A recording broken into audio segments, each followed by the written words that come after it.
Good morning. And, yeah. For people who wonder when I do these previews, yeah, I basically just roll out of bed, come downstairs, and go, all right, it's time to be some hockey. And just get the hockey done. And if I'm doing this on Tuesday or Thursday, we just have a very busy morning, Tuesdays and Thursdays, so it's easier if I get up really early by my usual standard and do this. And I figure, oh, what the heck? I'm up. I might as well be hockey. So there you go. Explanation done. Tonight, Pittsburgh 3-1-2. So they've won 3 and they've lost 3. They're in against the Oilers, who've won 3 and lost 3. The leading scorer for Pittsburgh, of course, is Evgeny Malkin with 3 goals and 9 assists. So 12 points in 6 games. Pretty good, I guess.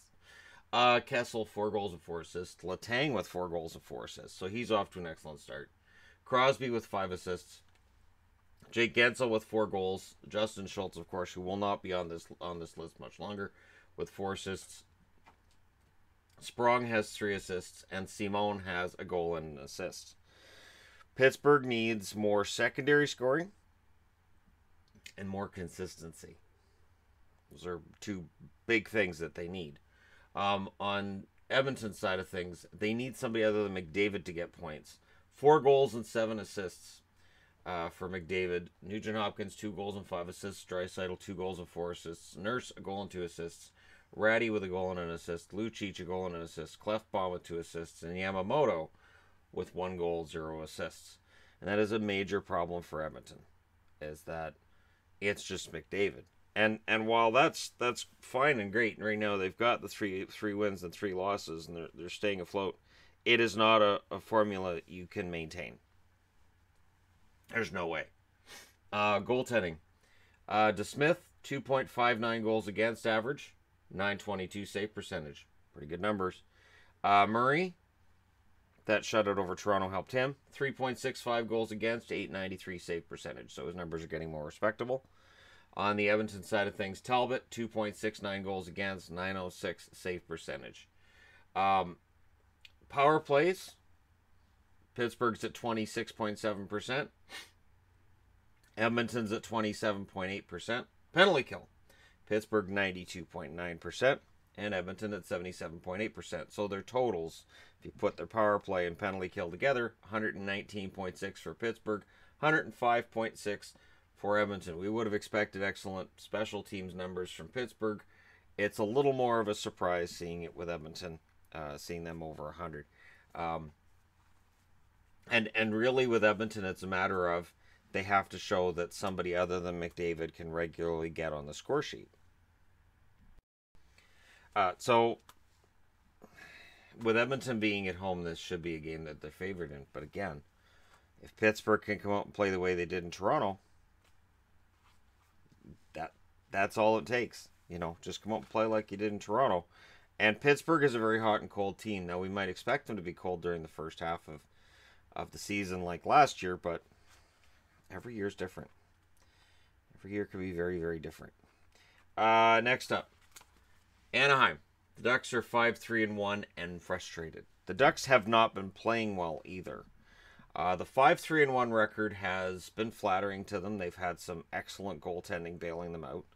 Gibson was keeping him in the top row of my power rankings, and tonight that's all on the line as they go in against the 4-2-2 Chicago Blackhawks. Or if we count overtime losses as losses, Anaheim's 5-4 and Chicago's 4-4, and it really shows just how much parity there is in the NHL right now. Silverberg leads the Ducks in scoring still, 3 goals and 4 assists. Comtois has 2 goals and 5 assists. Lindholm, 2 goals and 5 assists. You would have made some good money if you'd bet somebody at the start of the year, hey, I'll bet you Comtois is one of their top 2 or 3 scorers. You got it. Henrique, 3 goals and 2 assists. Ben Street with 3 goals and 2 assists. Raquel with a goal and 4 assists. Kessler, 3 goals and an assist. And Sherwood now appears on the board at 2 goals and 2 assists. Again, Raquel, I think they want a little more than we've seen from him so far this year. I think that that's becoming more and more of an issue as we go along here. On the Chicago side of things, they're top heavy. which is not that unusual this year to see a team with all of it scoring seemingly on one line. Kane, 7 goals and 5 assists for 12 points. DeBrincat, 7 goals and 4 assists for 11 points. Taves at 5 goals and 5 assists. He's been there for a while. Schmaltz, 1 goal and 5 assists. Seabrook, 1 goal and 4 assists. Cahoon with a goal and 4 assists. Keith with 5 assists, and Yoki Haru is at 5 assists, and he's been there for a while. Gibson has been fantastic. 1.91 goals against average and a .949 save percentage. Ryan Miller, 2.17 goals against, .938 save percentage for him. So either way, you've got a goaltender with pretty excellent track record. Crawford, 2.05 goals against, .941 save percentage. Cam Ward, 4.23 goals against average and an .885 save percentage. So his numbers actually got better in the loss than what they've been for the season. Power plays, Edmonton, still over here. Anaheim's at 22.7%. Their penalty kill is at 77.4% for a total of 100.1. That's pretty right smack dab where you want to be, where you're on average or a little above. Chicago, 11.1% on the power play, 70.8% on the penalty kill. Both of those numbers are subpar, and they're at 81.9 overall. And it's going to be interesting to see how this works, because you got an Anaheim team that's not generating a lot of shots against a Chicago team that does manage to get a lot. This really looks like a game that, if you look at the numbers, if it comes down to special teams, Anaheim probably wins it. But if it's just 5-on-5 play, it's probably Chicago's game. So either way, fans should be both excited and a little nervous about tonight's game. Calgary, they're 5-3. They're in against Montreal, who are 4-1-2. On the Calgary side of things, Gaudreau with 5 goals and 7 assists. Tkachuk, 3 goals and 7 assists. Elias Lindholm at 5 goals and 3 assists. Sean Monahan, 4 goals and 4 assists. Giordano with a goal and 6 assists. Backlund at a goal and 3 assists. Stone and Brody both have 4 assists for the Flames. On the Montreal side of things, Tatar with 3 goals and 5 assists thus far through the season. Byron, 4 goals and 3 assists. Domi with 2 goals and 4 assists. Petrie with 6 assists. Gallagher, 4 goals and an assist. Drouin, 2 goals and 3 assists. Laakkonen with a goal and 4 assists. And Danault with a goal and 3 assists for the Montreal Canadiens. Now, if I count overtime losses as losses, Montreal's 4-3. Calgary's 5-3. Long-lived parity, I guess. On the Calgary side of things, Riddick with a 1.30 goals against, .962 save percentage. He's been pretty good. They're leaning towards Mike Smith, is the rumor, that Smith is likely to be the starter. He has a 3.38 goals against and an .885 save percentage. On the Montreal side of things, Carey Price, 2.57 goals against, average .904 save percentage. Antti Niemi, 2.88 goals against and an .893 save percentage. This game being in Montreal, I'd probably favor Montreal. Well, what do the special teams say? Doesn't really tell us. Calgary's 18.2% power play is just ahead of Montreal's at 17.2%. And Calgary's 78.6% power play is about 6 percentage points ahead of Montreal's 72.7. But it's close. So the total is 96.8 for Calgary, 89.9 for Montreal. Neither teams have special teams numbers exactly where they would like them, but a couple of power plays this early in the season, or penalty kills that are successful, and that can turn around really quickly this early in the year. Calgary has the better scoring forwards. Montreal has the advantage in net. Defensively, both teams have shown they can shut it down, and both teams have shown they could be a misadventure depending on the game. So I am anticipating a very entertaining game. Now, whether that's a winning game on one side or the other is probably going to come down to a combination of things. And again, with so much parity in the league, it's easy to just kind of turn and go, well, the home team should probably win this one. But over the last couple of days, home teams have had a hard time. And Montreal does have even in their good years, they tend to make things more difficult on themselves than they have to be. And sometimes they rely too much on Price bailing them out. So far, they really haven't had to do that too much with Price's save percentage not being at Carey Price kind of numbers, but the season's still young. He can still get there. Next up, Arizona. They're 2-5. They're in against Columbus, who are 4-3. Arizona finally has players that have points, and I'm trying not to be sarcastic with that. It's the truth. Keller with 3 goals and 2 assists, so 5 points in 7 games. That's more along the lines of where it had been expected to be this year. Ekman Larson, 4 assists. Nice to see him finally get things going. Hinostroza with 2 goals and an assist. Osterley and Cousins both have 2 assists. And then Perlini, Richardson, Strome, all 3 of them have a goal among them. So, it's starting to look better for Arizona offensively. It's a slow going. However, Columbus's defensive numbers have not been great this year, which may help them out. But, there's that Seth Jones guy coming back tonight, so maybe not. On the Columbus side of things, Jones will obviously not among their top scorers. He's just coming back. Panarin leads the way in scoring with 3 goals and 6 assists, followed by Cam Atkinson with 4 goals and 2 assists. Foligno, 3 goals and 2 assists. Nudavara has 5 assists. Anderson with 4 goals. Duclair with 2 goals and 2 assists. Werenski, 2 goals and 2 assists. And Wenberg with 4 assists to his name. Antti Ranta with 2.32 goals against, average 911 save percentage.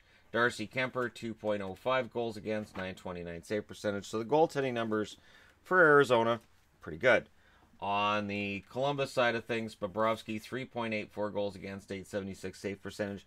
I'm guessing the goals against average is a little low, or a little high, and the save percentage is a little low compared to what people would expect. But hey, Korpisalo, 2.95 goals against, 902 save percentage for him. Arizona's got a power play running at a 10.5% clip. Their penalty kills at 88.2 for a total of 98.7. Columbus's power play 13.8. So between these two, the power play is 24. If you add the numbers together, it's probably not going to be a special teams game. Penalty kill 72.7% for Columbus for a total of 86.5.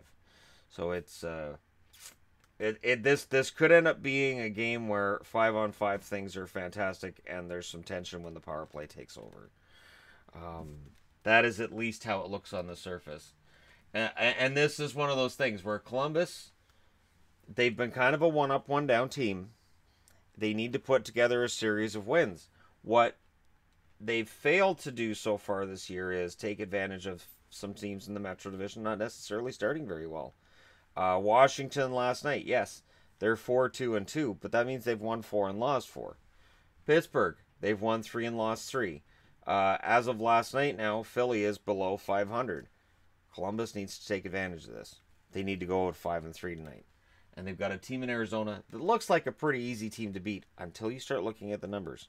Arizona's been snake bit when it comes to the shooting percentage, but the work ethic is there, and eventually the points are going to come. This game isn't as much of a trap game as people might think it would be, just looking at the records. I think Arizona's been playing pretty well, and I think the results will come for them. It is a matter of when they arrive. Are they already out of the race? Okay, and moving on to the second board. And there was a minor little issue here, but I had to fix what I accidentally... One thing about erasable marker, if you're picking it up and you accidentally brush it, it's gone. Boston's 4-2-2 or 4-4. Ottawa's 4-2-1 or 4-3. And this is something, doing the numbers this way is something that I did last year too, where I would discuss the team's record and I would take overtime losses and make them losses. For the reason that I'm doing it today, which is to show just how close everybody's record really and truly is. But when you get into the points that you get in the 3-point game, it makes it look like certain teams are doing really, really well that maybe they're right there with everybody. And it makes it really difficult to try to grade out who's actually playing really well, except in a couple of cases, everybody's basically in the same spot.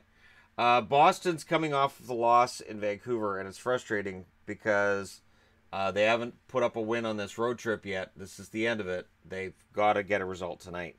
Bergeron leads the way in their scoring with 6 goals and 7 assists, followed by Marchand at 2 goals and 10 assists. Pasternak with 8 goals and 3 assists.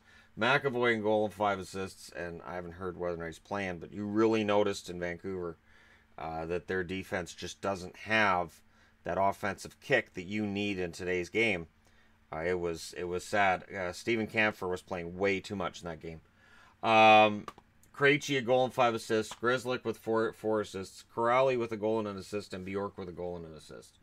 On the Ottawa Sharks side of things, Tierney with 2 goals and 7 assists. Chabot with 2 goals and 7 assists. Duchesne is quietly putting together a good season. Goal and 7 assists. Lajoie, 4 goals and 3 assists. Stone with 4 goals and 2 assists. Tkachuk with 3 goals and 3 assists. There's Bodker of the Sharks, 2 goals and 4 assists. And Zach Smith with 2 goals and 3 assists. Dylan DeMello barely misses the board with a goal and 4 assists. A lot of Eric Hu being asked right now of the Senators. The funny thing is they've got a 4-2-1 record, which means they've won 4 and they've lost 3. And I'm seeing articles, are the Senators really this good? Is this... They haven't really shown yet that they're upper echelon, just that they're not lousy, and I think we're surprised by that. Halak, 1.74 goals against, 933 save percentage. Rask, 4.08 goals against, 875 save percentage. I know it's supposed to be Rask tonight, but it hasn't been confirmed yet at the time I'm recording this. Anderson, 3.00 goals against, 920 save percentage. Condon, 5.02 goals against, 828 save percentage. Power play. Boston at 22.7% compared to Ottawa's 27.3%. Boston's penalty kill 73.9 compared to the 76.9 put up by Ottawa. So the numbers show Boston at 96.6 put together and Ottawa at 104.2. So close considering it's early season, and these teams are closer together than most people might have expected this early in the year. But Boston really desperately needs this win. I guess so does Ottawa. So, game on. I think the frustrating thing is I talk about teams being top-heavy, so is Boston.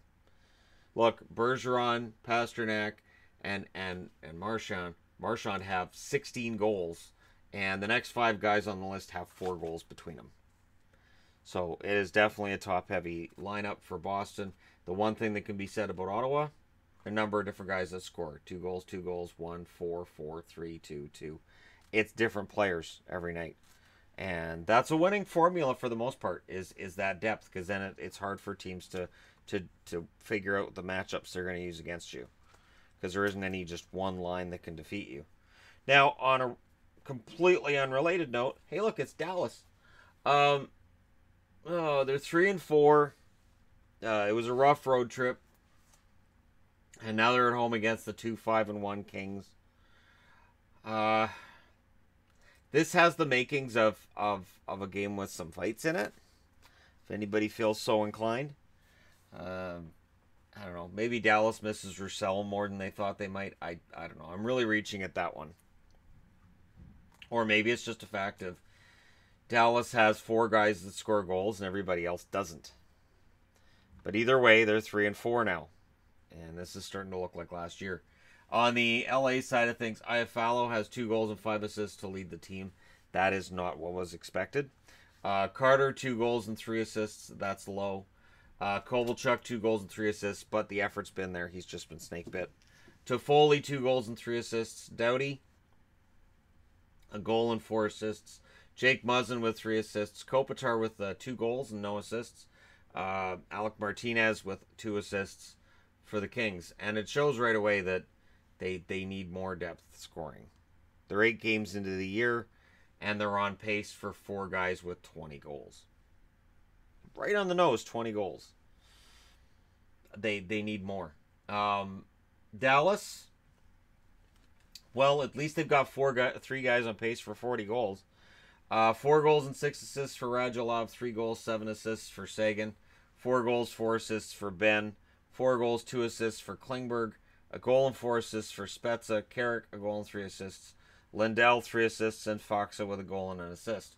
And Fox's numbers are getting right into line with where I think we're going to see him. I think he'll be a guy who scores between 30 and 40 points every year. I don't think he should be relied upon to be an offensive star. I think he should be able to play that third line center game. And I think Dallas needs more offensively gifted forwards than what they have. In net, Campbell, 2.80 goals against and a 917 save percentage. And Quick, 4.66 goals against and an 851 save percentage. That's shockingly bad for Jonathan Quick. Bishop, 2.46 goals against, 920 save percentage. And Hudobin, 3.02 goals against, 898 save percentage for him. Special teams are nowhere near close. 10.7% power play for LA, 33.3% power play for Dallas. Penalty kill, 71.4% for LA, 80% for Dallas, meaning the totals 82.1% altogether for LA, 113.3% for Dallas. If it's a special teams battle, Dallas wins this. If it comes down to 5-on-5 play, your guess is as good as mine. The numbers look like they favor Dallas. Dallas is at home where they play better. But Dallas already this year is starting to look like that kind of frustrating team to root for that's inconsistent. And this is the first game back from a road trip. And when it's a longer road trip, that first game back can be difficult. So would I be surprised if LA wins tonight? No. But LA, with 2 wins and 6 losses so far this year, is off to a really, really rough start. They have definitely underachieved. And if they're going to save their coach's job, they have to do it starting tonight. Next up. Florida, 1, 2, and 3. Yeah. It's a rare record, I think, to be 1, 2, and 3. 1 win, 2 losses, 3 overtime losses, or 1 win, 5 losses. They're in against the Rangers, 2 wins, 5 losses, and 1 overtime loss, or 2 and 6. So the 1 and 5 Florida Panthers, the 2 and 6 New York Rangers. That's got game of the week written all over it, right? Dadonov leads the Florida Panthers with 3 goals, 4 assists. Trocheck, 2 goals and 5 assists. Yandel with a goal and 6 assists. Barkov, 2 goals and 4 assists. Huberdeau, 2 goals and 3 assists. Hoffman, 2 goals and 2 assists for him. Bugstad with 2 goals and an assist. And Jared McCann shows up on the board with a goal and 2 assists. There hasn't been a lack of scoring for Florida. It's at the other end of things that it's kind of ugly. The Rangers, however, scoring is kind of an issue. Kreider, 4 goals and 2 assists for him. Zuccarello, 6 assists. Zibanejad, 3 goals and 2 assists. Howden with 2 goals and 2 assists. Jesper Fast with a goal and 3 assists. Pionk with 4 assists. VC with 3 goals. And Buchnevich with 2 goals and an assist. Reimer, 4.27 goals against, 867 save percentage. Hutchinson, 3.76 goals against, 833 save percentage. Or 853 save percentage. And Hutchinson starting tonight. Lundqvist, 2.55 goals against, 921 save percentage. Georgiev, fresh off of an AHL stint just to get him some time. 7.19 goals against, 821 save percentage. Georgiev is starting tonight. So this could potentially be a high-scoring game based on the fact that 2 goalies with low save percentages will be starting. Power plays. Florida's at 11.1%. The Rangers 20.8%. Penalty kill. Florida's at 66.7%. The Rangers not much better at 72%. So the total numbers 77.8% for Florida and 92.8% for the Rangers. So if it comes down to special teams, hold your breath. And if it comes down to goaltending, bring your popcorn. This could be a fun game to watch despite the fact that both teams have poor records. And again, the easy answer would be, well, Florida is on the road and they're a bad team. The Rangers are a bad team, but it's at home. It's an MSG, and this should be a Rangers game. I would have been saying that a year ago. I don't know. I don't know how far this teardown of the team goes, this rebuild. And then, of course, when you're doing the rebuild, how good are the prospects? How good are the young kids? Are they going to be able to carry that team beyond this year and into whatever future awaits them? It's a tricky It's a tricky setup right now if you're the Rangers and as well if you're the Florida Panthers. Panther fans have been waiting a long time, and I know people are going to make Panther fan remarks. And I myself notice when I'm watching a Florida game how empty the arena looks because it's empty. But it's hard to get out there and get excited about a team that's never really won anything, and don't make the playoffs. So, anyways, there you go. Florida and the Rangers. The game of the week. I used to go through the province for all of my NFL needs, and they'd have game of the week, WEEK, and then when they got to a game like this, they'd say game of the week, WEAK. That's what this is. So, and I think both teams were expected to be better than what they've been. I think we knew the Rangers would be bad, but this is bad, really bad. And finally, last but not least, maybe the game of the night, which is San Jose at 4-3-1 and getting better.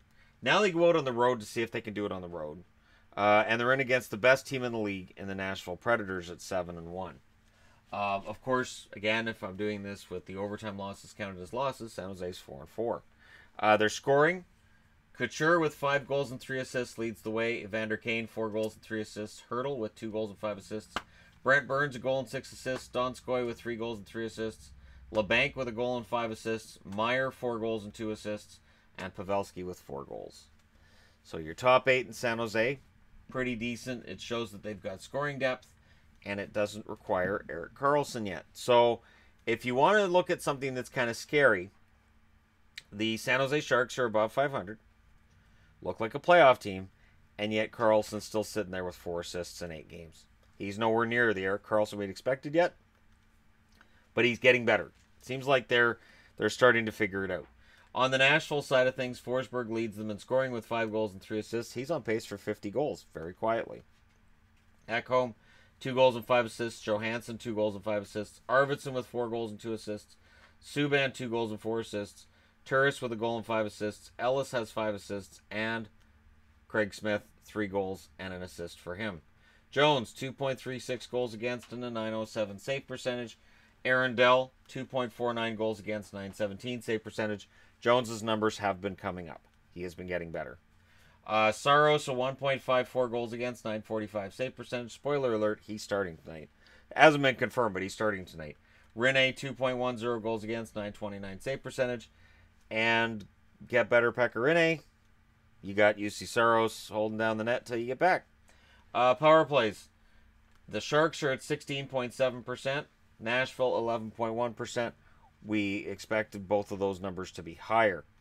San Jose's penalty kill, pretty good, 82.4%, so they have a total of 99.1%. The Nashville Predators, 77.3% on the penalty kill for an 88.4 score. So special teams a little below what we might have expected from Nashville, which is, of course, interesting because they're 7-1. So if their power play gets going, maybe they're unstoppable in the regular season this year. Either way, it looks like Nashville's determined to get another President's Trophy. They want all the banners. They want as many banners as possible, I guess. And tonight they get to potentially feast on Sharks. It's 2 vicious-looking logos. So you got 2 of the most vicious-looking logos in the NHL against each other. Although I have Nashville's facing that way because, of course, you always put the home team up second. That's kind of the way that works. And yeah, there you go. It's going to be an interesting night in hockey. There's 8 games. Big Tuesday. And then tomorrow I think there's 3 or 4 games on. And then Thursday is another big game, big night, which of course pushes into Saturday being a big night as well. So there's going to be a lot to follow. There's going to be a lot to watch. Let me know what you guys will be watching. Let me know what you guys think about today's games. Don't forget to hit like and subscribe if you're browsing your way through. You just happened upon this video. Thank you guys so much for watching. I'll talk to you again soon.